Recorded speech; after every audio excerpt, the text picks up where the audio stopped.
இந்த மாதிரி நம்மளை கைக்குள்ளே வச்சுக்கிறதுக்காகவும் அவனை வந்து அடக்கி கரெக்டாக நம்ம கண்ட்ரோலில் வச்சுக்கிறதுக்காக தான் கொடுக்கணுமே தவிர இந்த பித்து பிடிக்கிறதுக்கு பைத்தியம் பிடிக்கிறதுக்கு புத்திசாலித்தனம் போகிறதுக்கு படுத்த படிக்க ஆகிறதுக்கு அவனை கெடுக்கிறதுக்கு செய்வன முறைதெல்லாம் வச்சிங்கன்னா இது எல்லாமே பாவத்தில் சேரும். இதில் என்ன ஆகும்னா உங்களை குடலை வந்து சுற்ற ஆரம்பிச்சிடும். குடலை சுற்ற என்ன ஆகும்னா பசி எடுக்காது, சாப்பிட தோணாது.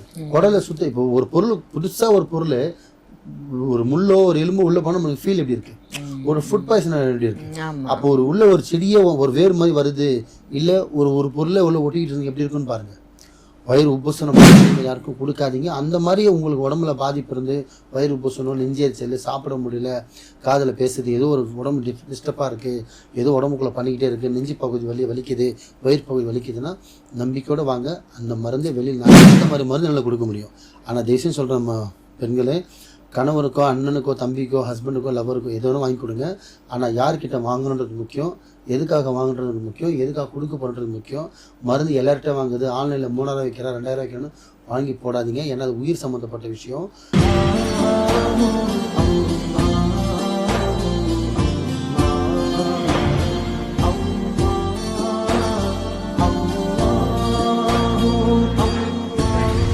மர்ஜின் நேயர்கள் அனைவருக்கும் அன்பான வணக்கங்கள். புழல் காவாங்கரை ட்ரிபிள் டவர்ஸ்ல இருக்கக்கூடிய மாலிக் பாய் அவர்களை தான் சந்திக்க வந்திருக்கோம். வணக்கம் பாய். வணக்கம் பாய். இன்னைக்கான டாபிக் வந்து இடுமருந்து.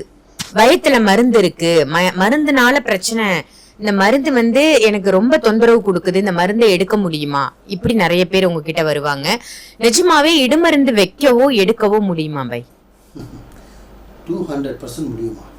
200% வைக்கவும் முடியும், 200% எடுக்கவும் முடியும். ஓகே. ஆனால் இந்த ஊதி எடுக்கிறேன்னு சொல்கிறாங்க பார்த்தீங்களா, அது 1% கூட நான் நம்ப மாட்டேன்.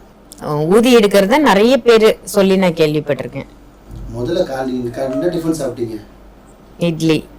அதை முதல்ல நீங்கள் கக்கி எடுங்க பார்ப்போம், வருமா? வராது. தொழில இந்த சளி காக்கிறதுக்கே வராது. அப்போ எங்கேயோ ஓடிட்டு இருக்கிற மருந்து அப்படி ஊதுனா வந்துருமா? கம்பி கட்டுற கதையில இருக்கு. மருந்துன்றது வைக்கிறதும் உண்மை, எடுக்கிறதும் உண்மை. ஊதி எடுக்கிறது நான் மற்றவங்க குறை சொல்ல விரும்பல, அது முழுக்க போய் சரியா துக்கள் இருந்து சொல்லுவாங்க. அதனால அதை நம்புறது இல்லைம்மா. நான் மற்றவங்க குறை சொல்ல நான் அதை நம்புறது இல்லை. மருந்துன்றது பார்த்தீங்கன்னா எதுக்காக வைப்பாங்க, எடுக்க முடியுமானதுக்கு அப்புறம் முதல்ல எதுக்காக வைப்பாங்கன்னா தன் கணவரை தன் கையில் வச்சுக்கிறதுக்கு வைப்பாங்க. சரிங்களா? ஒருத்தனை கிழிக்கிறதுக்கு வைப்பாங்க, ஒருத்தனை பித்து பிடிக்கிறதுக்காக வைப்பாங்க,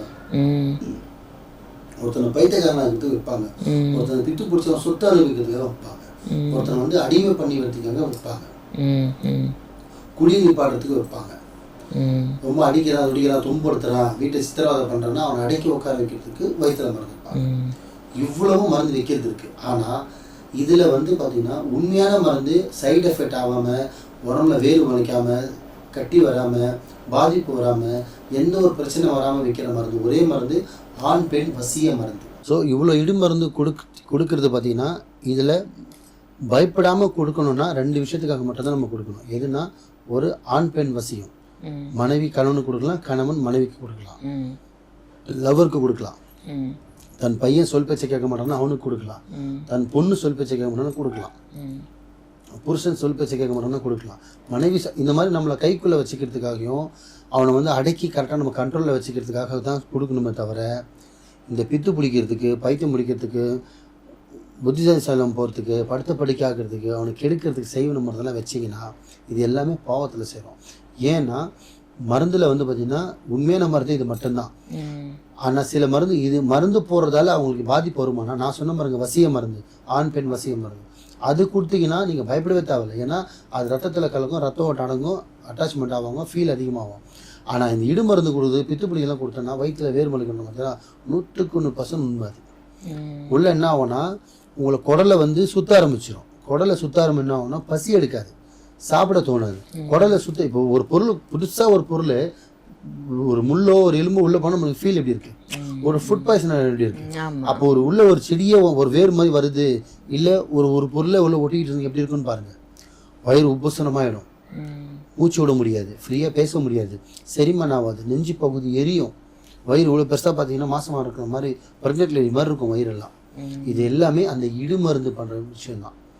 எப்படிப்பட்ட மருந்தாக இருந்தாலும் சரி, வசிய மருந்து, இடு மருந்து, பித்து மருந்து, எந்த மருந்தாக இருந்தாலும் சரி, இந்த மாலிக் பை நான் மருந்து கொடுத்து அந்த எல்லா மருந்தும் வித்தின் 1 ஹவரில் வெளியே எடுக்கலாம். ஓ 1 மணி நேரத்திலே வித்தின் 1 ஹவரில். இந்த ஊதி எடுக்கிற அந்த கம்பி கட்டுற கதை நம்மகிட்ட கிடையாது. மருந்து அவங்ககிட்டே கொடுத்துருவேன், அவனே சாப்பிட்டு அவனே 2 ஹவர், அதிகபட்சம் 1.5 ஹவர், அதை 2 ஹவரே வச்சுக்கேன், அவனே மோஷனில் வந்து சொல்லுவான் பை வெளியில் வந்துச்சு பை. அந்த மாதிரி மருந்து நல்லா கொடுக்க முடியும். ஆனால் தேசியம் சொல்கிற நம்ம பெண்களே, கணவருக்கோ அண்ணனுக்கோ தம்பிக்கோ ஹஸ்பண்டுக்கோ லவருக்கோ எதோ ஒன்று வாங்கி கொடுங்க. ஆனால் யார்கிட்ட வாங்கணுன்றது முக்கியம், எதுக்காக வாங்குறது முக்கியம், எதுக்காக கொடுக்க போகிறது முக்கியம். மருந்து எல்லார்கிட்ட வாங்குது, ஆன்லைனில் 3000 வைக்கிறா 2000 வைக்கணும்னு வாங்கி போடாதீங்க. ஏன்னா அது உயிர் சம்மந்தப்பட்ட விஷயம். இது உயிருக்கு ஒன்றும் கிடையாது. வயிறு வீங்கும், சாப்பிட முடியாது, செரிமானம் ஆகுது, அவன் சித்திரவதை அனுபவிப்பான். நீங்கள் எடுக்கணும்னு நினச்சி எடுக்க முடியாது. ஆனால் எப்படிப்பட்ட மருந்து அந்த மாலிக் பை தெரியும் எடுத்துடுவேன். பட் இருந்தாலும் சொல்கிறேன், முடிஞ்ச அளவுக்கு எங்கேயும் அந்த மாதிரி வாங்கி போடாதீங்க. அப்படி வசியம் ஆகலையா, வசியம் பண்ணுறதுக்கான விஷயம் பண்ணுங்கள். ஃபோட்டோ வச்சு பண்ணுங்கள், துணியை வச்சு பண்ணுங்கள். அதுலேயும் முடியலன்னா மருந்து கொடுங்க, தப்பே கிடையாது. ஆனால் அது கரெக்டான ஆள்கிட்ட வாங்கி கொடுங்க. அப்படி உங்களுக்கு வேணுமா மாலிக் பையனை நம்பி வாங்க, என்னால் முடிஞ்ச ஹெல்ப் நான் உங்களுக்கு பண்ணுறேன். எடுத்தாலும் மருந்து கொடுக்க மாட்டேன். முதல்ல என்ன விஷயம் என்ன அவசியம் பார்த்துட்டு என்னால் என்ன செய்ய முடியுமோ தகுடு முடிவு செய்ய முடிஞ்ச செய்வேன். தகுடில் செஞ்சால் அவனுக்கு ஏற்படாது, அவனுக்கு ஏற்றுக்காது, மருந்து கொடுத்தா ஏற்றுக்கணும், அப்போ நான் மருந்து கொடுப்பேன். ஆனால் நான் கொடுக்க மருந்தால் உங்களுக்கு 1% கூட பிரச்சனை வராது. நான் என்னால் அசூரன்ஸ் சொல்ல முடியும். எந்த சைடு எஃபெக்டும் வராது, எந்த பயப்பட தேவையில்லை. ஏன்னா நான் கொடுக்குறது வெறும் ஆண் பெண் வசிய மருந்து தான். பித்து மருந்து இடு மருந்து கிடையாது. அதே மாதிரி யாருக்கும் கொடுக்காதீங்க. அந்த மாதிரி உங்களுக்கு உடம்புல பாதிப்பு இருந்து வயிறு பூசணும், நெஞ்செரிச்சல், சாப்பிட முடியல, காதில் பேசுது, ஏதோ ஒரு உடம்பு டிஸ்டர்பாக இருக்குது, ஏதோ உடம்புக்குள்ளே பண்ணிக்கிட்டே இருக்குது, நெஞ்சு பகுதி வலிக்குது, வயிறு பகுதி வலிக்குதுன்னா நம்பிக்கையோடு வாங்க. அந்த மருந்தை வெளியில் நான் எடுத்து தரேன். தைரியமாக இருங்க, எதை பற்றியும் கவலைப்படாதீங்க. நல்லதே நினைங்க, நல்லதே செய்யுங்க, நல்லதே நடக்கும். வாழ்க வளமுடன்.